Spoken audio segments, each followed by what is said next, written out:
Halo semua, selamat datang di ibadah online. Sebelum kita memulai ibadah pada hari ini, mari kita membukanya di dalam doa. Tuhan Yesus, terima kasih untuk hari ini. Sekarang kita akan memulai ibadah pada hari ini dan biarlah Roh Kudus-Mu yang memimpin dari awal hingga akhirnya. Dalam nama Tuhan Yesus kami berdoa, amin. Kita telah berkumpul di sini sebagai keluarga Allah, di hadapan Allah Bapa kita, untuk menaikkan pujian dan syukur kepadanya, mendengar dan menerima firman-Nya yang kudus, membawa ke hadapan-Nya pergumulan-pergumulan dunia ini, memohon pengampunan-Nya atas dosa-dosa kita, dan memohon kasih karunia-Nya, sehingga melalui putranya Yesus Kristus, kita mampu mempersembahkan diri kita untuk pelayanan-Nya. Jika kita berkata bahwa kita tidak berdosa, maka kita menipu diri kita sendiri, dan kebenaran tidak ada di dalam kita. Jika kita mengaku dosa kita, Allah adalah setia dan adil, sehingga Ia akan mengampuni dosa-dosa kita dan menyucikan kita dari segala ketidakbenaran. Marilah kita mengaku dosa-dosa kita ke hadapan Allah yang Maha Kuasa bersama. Allah yang Maha Kuasa, Bapa Surgawi, kami telah berdosa terhadap Engkau dan terhadap sesama kami di dalam pikiran, perkataan, dan perbuatan, melalui kelalaian, kelemahan, dan kesalahan yang disengaja. Kami sangat menyesal dan bertobat dari semua dosa kami. Demi Putra-Mu Yesus Kristus yang telah mati untuk kami, ampunilah kami atas semua yang telah kami lakukan, dan karuniakanlah kami agar kami dapat melayani Engkau di dalam kehidupan yang baru bagi kemuliaan nama-Mu. Amin. Saudara-saudara, Allah yang Maha Kuasa yang mengampuni setiap orang yang sungguh-sungguh bertobat, mengasihani saudara, mengampuni dan melepaskan saudara dari semua dosamu, meneguhkan dan menguatkan saudara dalam segala kebaikan, dan memelihara saudara dalam kehidupan kekal melalui Yesus Kristus Tuhan kita. Amin.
How many of you believe every knee will bow?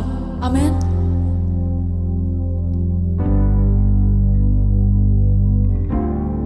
For who can stop the Lord Almighty? Who can stop the Lord Almighty? For who can stop the Lord Almighty? No one. Who can stop the Lord Almighty? Who can stop the Lord Almighty? Who can stop the Lord Almighty? There is no one who can stop the Lord Almighty. Who can stop the Lord?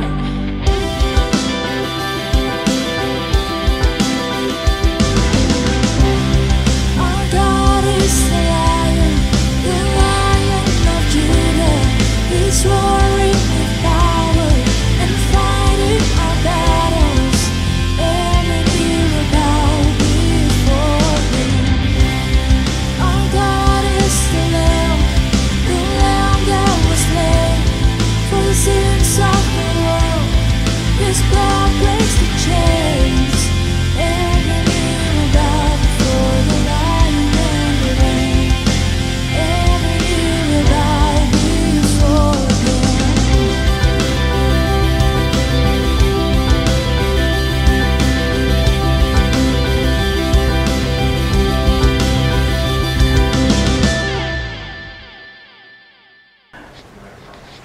Saudara-saudara yang kasih dalam Tuhan, pembacaan Alkitab pada hari ini sesuai dengan leksionari Gereja Anglikan itu diambil dari 2 Korintus pasal 13 ayatnya yang ke-5 sampai dengan ayatnya yang ke-13.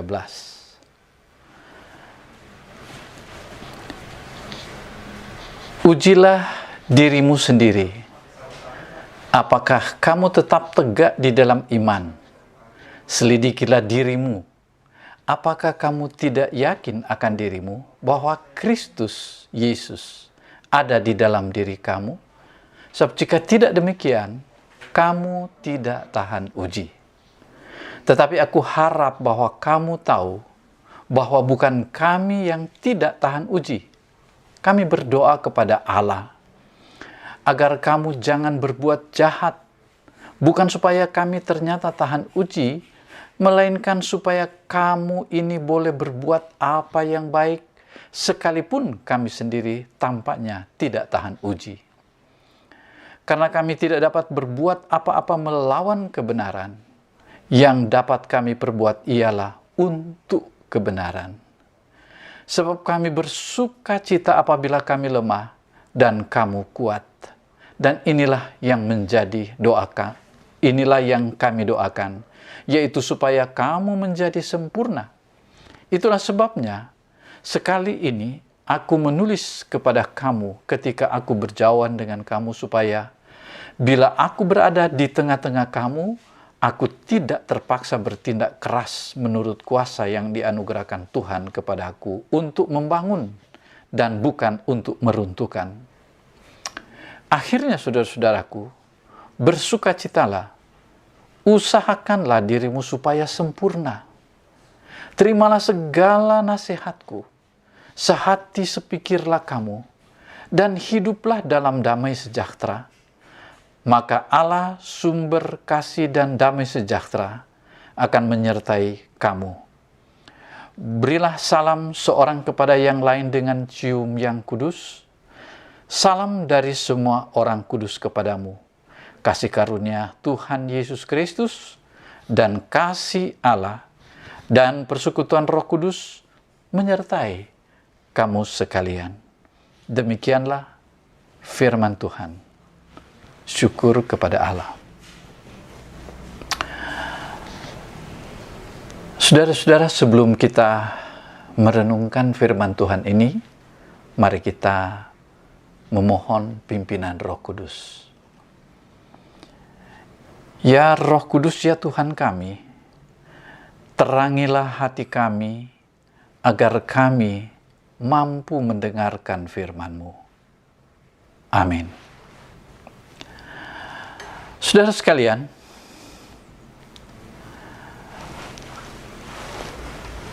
identitas seseorang merupakan satu kebutuhan yang paling dalam.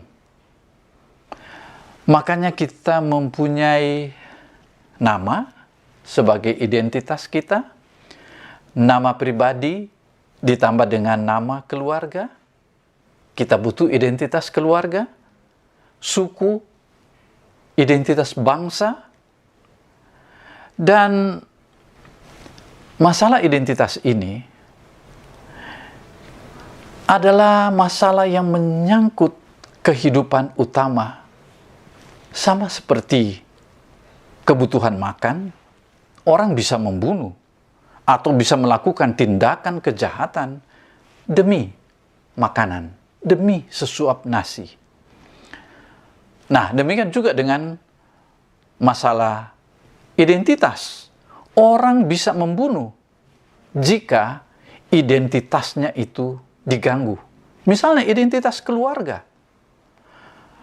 Orang barangkali bisa memarahi seseorang oleh karena kekurangannya.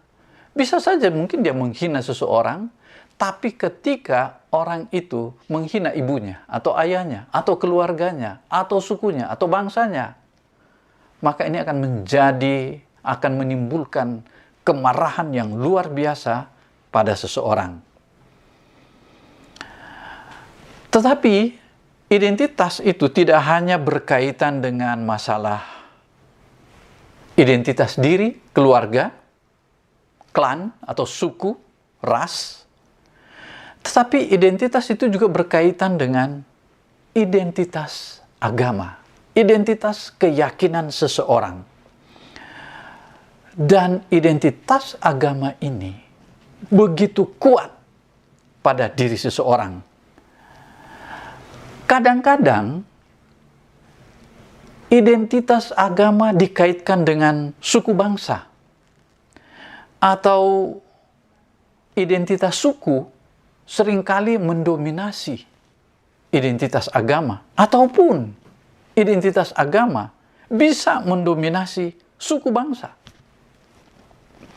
Kita sering mendengar akhir-akhir ini adalah konflik antara bangsa Palestina dengan bangsa Israel.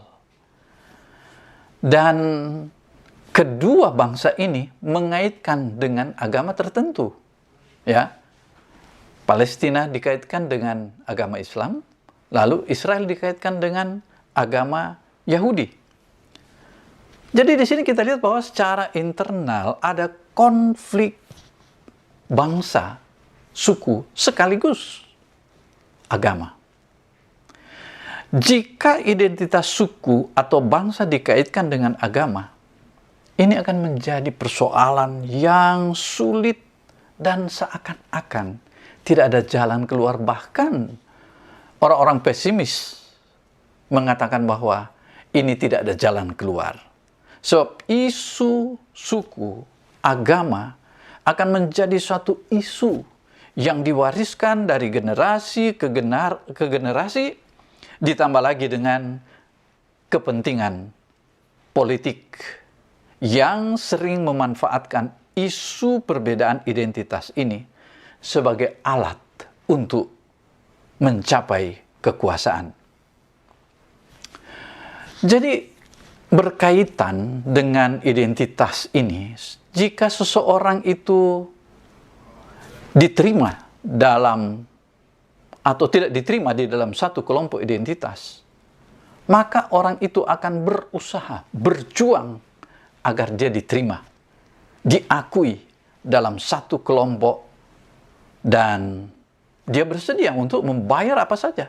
Termasuk kita lihat di dalam pertemuan-pertemuan kelompok, kumpulan-kumpulan, atau punguan, atau apalah namanya. Termasuk dalam pertemuan-pertemuan atau kelompok gereja. Dia bersedia membayar iuran, bersedia membayar persembahan, bersedia memberikan persepuluhan untuk gereja, dan sebagainya. Kalau seseorang itu ditolak atau dikecewakan di dalam satu kelompok identitas seperti itu, ya dia akan cari kelompok yang lain di mana diakui, di mana dia diakui dan diterima, sekalipun itu adalah sebuah kelompok geng kriminal, tetapi dia di situ dia diterima. Makanya jangan heran kalau di dalam satu keluarga ketika anak itu dibanding-bandingkan, ditolak dan tidak diterima sebagaimana adanya dia, maka dia akan keluar. Dia lari dan dia pergi bergabung dengan siapapun mereka. Makanya kita lihat itu kelompok-kelompok jalanan, kelompok kriminal, kelompok-kelompok yang meresahkan masyarakat. Kita lihat ada seorang anak yang tadinya baik, pendiam, tapi dia merasa diterima. Dia rela untuk ikut jahat, ikut kriminal, ikut apa kemauan kelompok demi identitas dia di dalam kelompok itu. Dan inilah betapa kuatnya penerimaan dari satu kelompok itu untuk seseorang. Pokoknya di sini adalah manusia akan mengerahkan semua usahanya agar dia diterima. Termasuk diterima oleh keluarga. Oleh sebab itu, seringkali kalau ada orang yang sebetulnya dia bercita-cita untuk menjadi seorang, katakanlah seorang pelukis, atau seorang penulis, atau seorang seniman, memang bakatnya ada di situ. Tetapi dia dipaksa untuk mengikuti keinginan orang tua. Saya ingat cerita satu penulis novel yang cukup terkenal dulu, namanya adalah Mirawe. Dia rupanya seorang dokter. Karena memang dia seorang penulis. Dia berjiwa seni.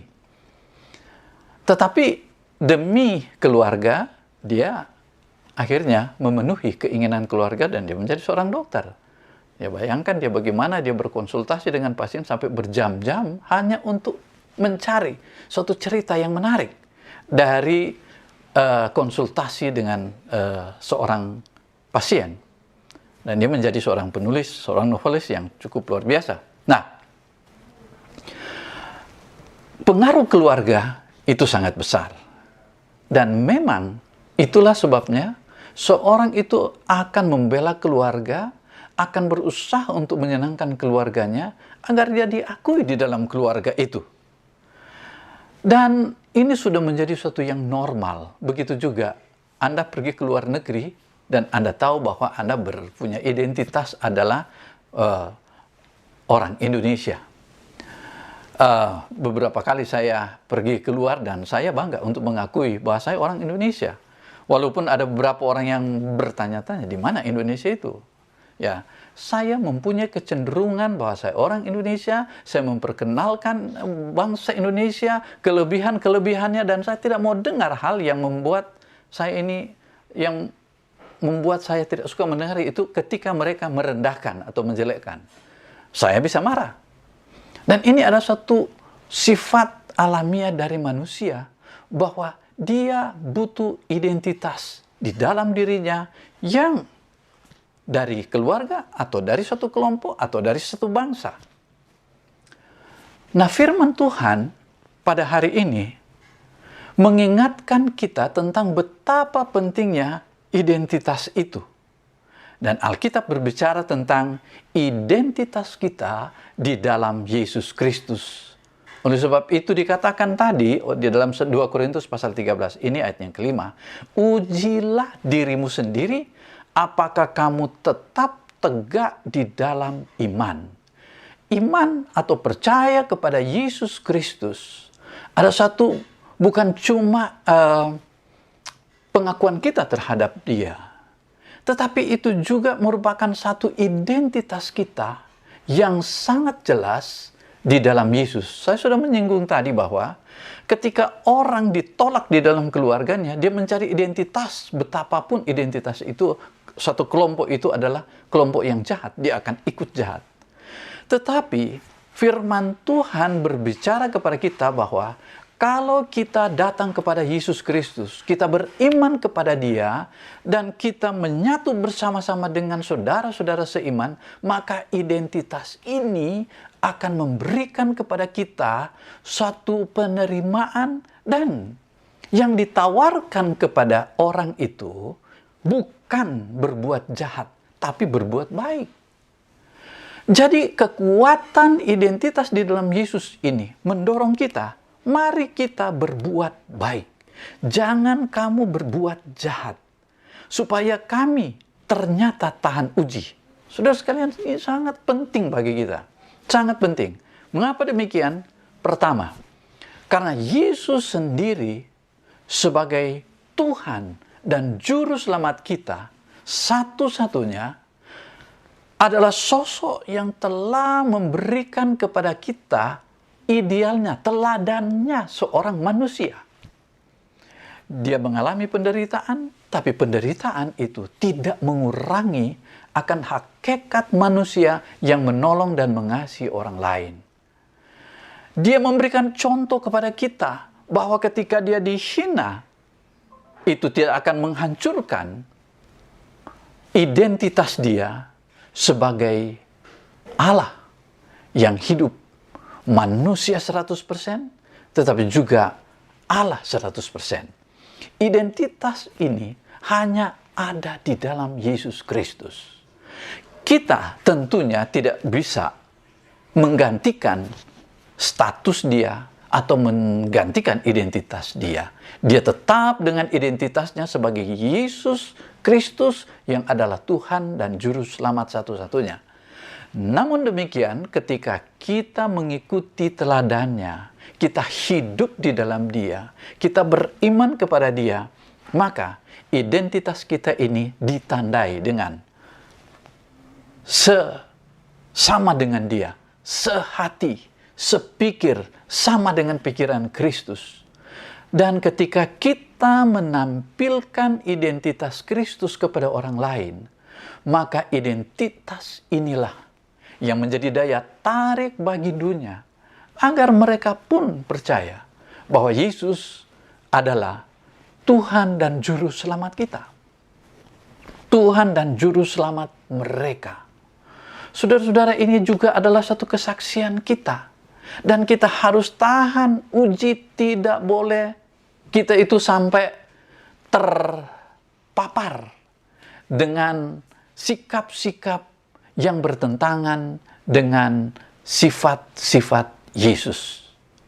Pada saat ini kita berdoa agar supaya di dalam Yesus kita dapat menemukan satu kekuatan, yaitu identitas yang baru, identitas yang begitu kuat, dan kita menjadi manusia yang tidak kehilangan kekuatan di dalam diri kita, yaitu identitas kita sebagai pengikut Dia, identitas kita sebagai orang-orang percaya, dan identitas ini ditandai dengan perbuatan baik, mentaati firman-Nya, dan oleh karena itu Rasul Paulus katakan, akhirnya saudara-saudaraku, bersukacitalah. Identitas kita adalah bersukacita.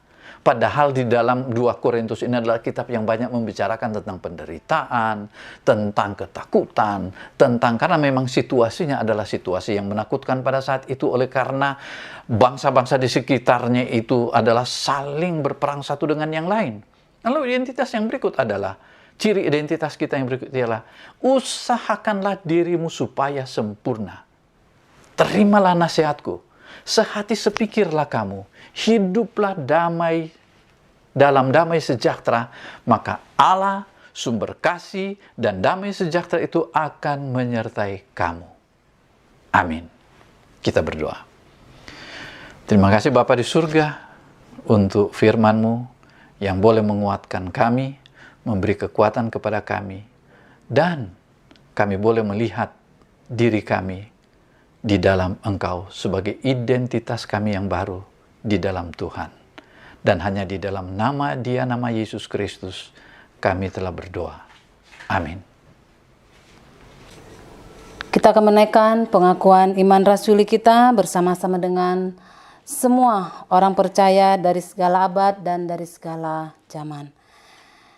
Bersama, aku percaya kepada Allah, Bapa yang Maha Kuasa, Khalik langit dan bumi, dan kepada Yesus Kristus, Putranya yang tunggal Tuhan kita, yang dikandung dari Roh Kudus, lahir dari anak darah Maria, yang menderita sengsara di bawah pemerintahan Pontius Pilatus, disalibkan, mati dan dikuburkan. Ia turun ke dalam dunia orang mati, pada hari ketiga dia bangkit kembali. Ia naik ke surga dan duduk di sebelah kanan Sang Bapa. Ia akan datang kembali untuk menghakimi orang yang hidup dan yang mati. Aku percaya kepada Roh Kudus, gereja yang kudus dan katolik, persekutuan orang kudus, pengampunan dosa, kebangkitan orang mati, dan hidup yang kekal. Amin. Kita akan menaikkan doa-doa syafaat kita pada saat ini. Bersama-sama kita tundukkan kepala dan kita berdoa.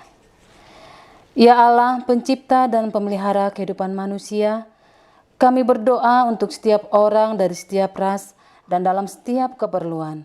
Biarlah jalan-jalan-Mu dikenal di bumi dan kuasa penyelamatan-Mu kepada semua bangsa. Khususnya kami berdoa untuk bangsa kami, bangsa Indonesia. Kami bersyukur Tuhan Yesus untuk setiap lawatan-Mu yang terjadi di tengah-tengah bangsa kami, di tengah-tengah situasi pandemi yang menimpa kami. Kami bersyukur untuk kekuatan dan penghiburan yang Kau berikan.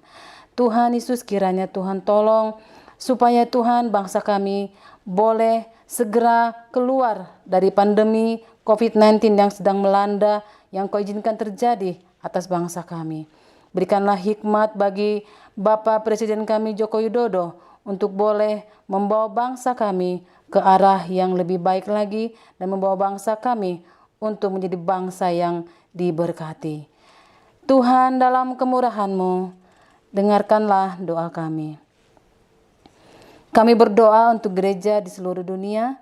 Tuntun dan pimpinlah kami dengan Roh Kudus-Mu, sehingga semua yang mengaku dan menyebut dirinya orang Kristen dapat dituntun kepada jalan kebenaran dan memegang teguh iman dalam kesatuan roh, dalam ikatan damai sejahtera, dan dalam kebenaran hidup. Khususnya kami berdoa untuk gereja kami, gereja Anglikan. Engkau Allah yang akan memberkati bishop kami, din kami, imam penanggung jawab kami, dan leader klaster kami.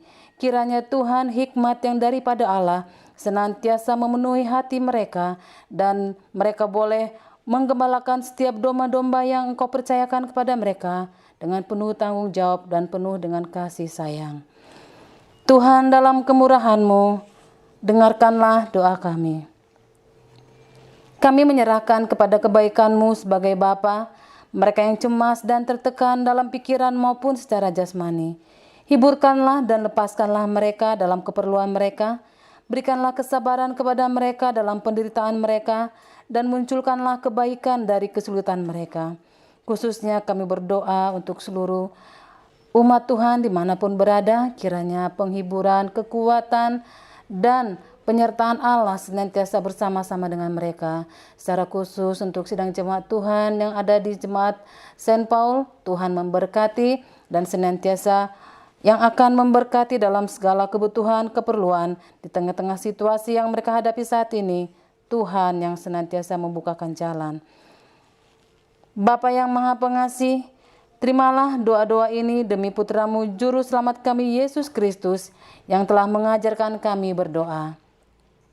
Bapa kami yang di surga, dikuduskanlah nama-Mu, datanglah kerajaan-Mu, jadilah kehendak-Mu di bumi seperti di surga. Berikanlah kepada kami pada hari ini makanan kami yang secukupnya, dan ampunilah kami akan kesalahan kami, seperti kami juga mengampuni orang yang bersalah kepada kami. Dan janganlah membawa kami ke dalam pencobaan, tetapi lepaskanlah kami daripada yang jahat. Karena Engkaulah yang mempunyai kerajaan dan kuasa dan kemuliaan sampai selama-lamanya. Amin.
Saudara-saudara, mari kita arahkan hati kita kepada Tuhan dan kita menerima akan berkat-Nya. Kasih karunia Tuhan kita Yesus Kristus dan kasih Allah dan persekutuan Roh Kudus menyertai saudara sekalian senantiasa. Amin. Terima kasih telah mengikuti ibadah pada hari ini. Untuk melihat video ibadah sebelumnya, Anda dapat mengunjungi YouTube kami di HTBC Church. Untuk informasi lebih lanjut, Anda dapat mengunjungi di website kami di www.holytrinitybandung.com. Sampai jumpa!